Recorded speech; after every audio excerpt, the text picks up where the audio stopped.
থালা বাসন মাজছি বাবা, আমি তো অন্য কিছু করিনি বাবা। এত কিছুর পরেও মিথ্যে কথা বলেই চলেছে। তুমি দাঁড়িয়ে আছো কেন? ফোন করো না। দাঁড়ান নূপুর, আমি একবার সিসি ক্যামেরা ফুটেজটা চেক করে ওকে নিজের চোখে দেখাই ও কোন অপকর্ম করেছে।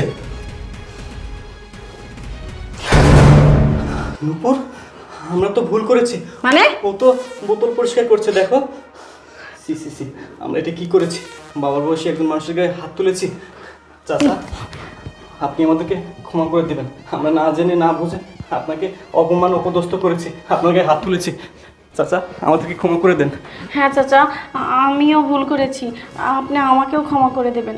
আসলে আমি যেটা দেখেছি সেটা ভুল ছিল। ঠিক আছে মা, আমি তোমাদেরকে মাফ করে দিলাম মা। হ্যাঁ চাচা, আমরা বুঝতে পেরেছি চোখের দেখাও অনেক সময় ভুল হয়। ঠিক আছে বাবা, আমি মাফ করে দিলাম বাবা। আচ্ছা ঠিক আছে মা, আমি মাফ করে দিলাম। তোমরা সুখে থাকো মা।